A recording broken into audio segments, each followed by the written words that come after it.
Part 3, Chapter 5 Gathering Intel. Name, Dinky Doo. Age, 10. Birthday, 142 days from now. Too distant to be of any use at present, but worth diarizing. Occupation, elementary school student. Place of residence, Equestria, Ponyville, 10 Stirrup Street. Breed, unicorn, mixed parentage. Bloodlines. Dinky belongs to the D-Do naming scheme, a relatively common lineage among pegasi, probably traceable back to Dastardly Do, one of Cloudsdale's founding fathers. Latent magical ability.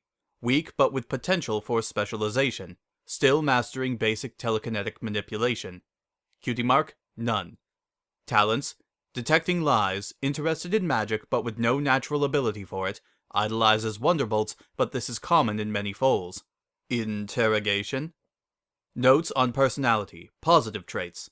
Thoughtful, very mature for her age, strong moral compass, compassionate, quick to forgive, well-read, intelligent, vocal, passionate. Notes on personality, negative traits. Defensive, confrontational, distrustful, impatient, hypersensitive, aggressive, verbally not physically. Irritable, lonely. Restlessness may be genetic. Many foals with pegasi parents born without wings feel a yearning to fly but are unable to. This can produce rebellious and fidgety behavior patterns prior to reaching maturity. Favorite food? Blueberry muffins. Desired items.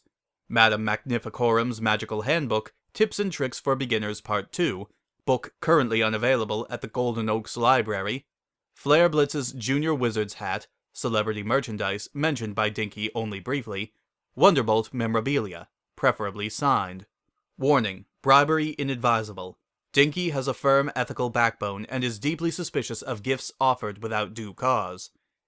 Sore points: teasing about mother, absent father, friendlessness. Avoid these topics in conversation. I cleared my throat. Hey, Dinky, if you had a genie that could grant you 3 wishes, what would you wish for? I asked. Dinky glanced at me over her shoulder and shrugged. "Billion more wishes," she said, sounding deeply indifferent. We were walking together across the town square, the clock tower showing the time to be nearly 5 in the evening.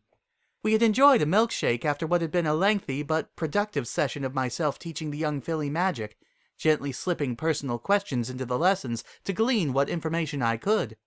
Still, another hour of youthful appearance left. Plenty of time for a few more questions before I returned to the throne. If you weren't able to wish for more wishes, then what would you wish for? I tried cautiously. Dinky tended to pounce on me if I asked questions that were too personal, so I had to adopt a more subtle approach. Then I'd wish that I could wish for more wishes with the first wish and then wish for more wishes with the second wish, she replied curtly. I swallowed my frustrations. Yeah, but if you weren't allowed to do that kind of thing... Wish for more genies, then. There's got to be a way to get more wishes. Maybe wish for the ability to control minds and then mind control the genie into giving you more wishes? Dinky pondered the puzzle as she walked. I added good problem-solving skills to my mental list of her positive personality traits and added philosopher and detective to my list of possible future Dinky-Doo cutie marks. If I could help her get her cutie mark, then I'd be in her good books permanently. But only if I could do it as Princess Celestia and not as Sunny, the friendly transfer student who would permanently vanish by this evening. Okay, so you get yourself a billion wishes. What would you spend your first wish on? I asked, trotting to catch up with her. She was a few inches taller than I had been at her age, which meant that she's taller than me now. I want my mom to have more free time. I mean, I know she loves her job, so I wouldn't want her to stop working entirely. Just not such long hours, I guess. Dinky trailed off. A relationship with me would cut even deeper into Ditzy's free time. This could be harder on Dinky than I had previously thought. I added selfless to the personality traits list and then contemplated the implications of her answer. She didn't wish for more friends. Did that mean she'd rather earn her friends the hard way, or that she's simply unwilling to open up to me about her loneliness? I don't for a second believe that her friendless school life is of no concern to her. She got very annoyed with me when I asked her if she had any other friends. Would I earn her affections or her scorn if I managed to get her some new friends? How would I even go about doing that? Here we are, Sunny, said Dinky, coming to an abrupt halt in front of Ditzy's cottage. This is my house. You want to come in for a bit? I glanced nervously at the clock tower, not entirely necessary as I already knew the exact time. I still had some time to spare, as long as I excused myself in a hurry. Yeah, that would be snazzy doodle, dog. Dinky laughed at my reply. Luna's urban youth research, although hopelessly inaccurate, continued to provide me with some useful jokes to earn the young filly's favor. Okay, but you gotta promise me one thing. If my mom is back, then you absolutely can't laugh at her. Not even a giggle. If you laugh, I will kick you so hard in the shins you won't even know what happened, growled Dinky. She could be very intimidating when she needed to be. Why was she so paranoid about this? Why did the bully's insults cut her so deeply? Had she and her mother switched roles in some way, leading her to be overprotective? Surely not. Ditzy was not an incompetent mother, and they hadn't seemed to have the kind of child-becomes-parent dynamic when I spent time with the two of them before. Then what? Was she so overprotective of her mother because her father had abandoned them? Cross my heart and hope to die. I'd never dream of laughing at her, at either of them.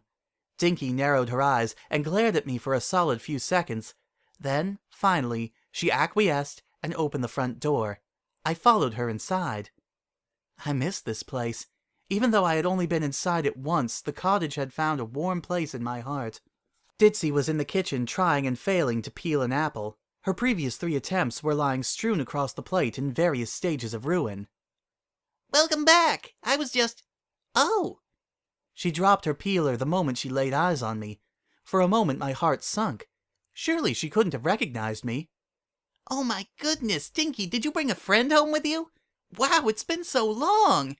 Ditzy was wagging her tail jovially. It seemed that her daughter's friendlessness had not passed by her unnoticed. She looked relieved to see that Dinky had finally brought some pony home to play. A shame that I wouldn't be staying long. Truly a shame. It hasn't been that long, huffed Dinky, glancing angrily at me to make sure I wasn't so much as smirking about her mother's strabismus. A pleasure to meet you, Miss Dew, I said sweetly. Ditzy leapt forward and swept me up in her arms. Welcome to our home! Are you a friend of Dinky's? Her excitement was palpable. Mom, don't embarrass me, okay? Groaned Dinky as I reluctantly attempted to free myself from Ditzy's embrace. Suddenly, and without warning, Ditzy's smile faded. She leaned in close to me, sniffing my mane. I felt pins and needles run down my neck as her gaze met mine. How could this be possible? How could she possibly have... How did she... It can't be that she knows. To be continued. Hey there, thanks for watching my video. I really appreciate it. If you'd like, you can check out some of the other videos I've done via the links provided here. Also, if you're interested, you can follow me on Twitter, support me on Patreon, subscribe to my channel, or take a look at some information about commissioning me for audio, video, and writing assistance or editing. And if you're just sick of me in general, just follow that recommended video link to somebody entirely different. Bye bye for now, and I hope you have a wonderful day.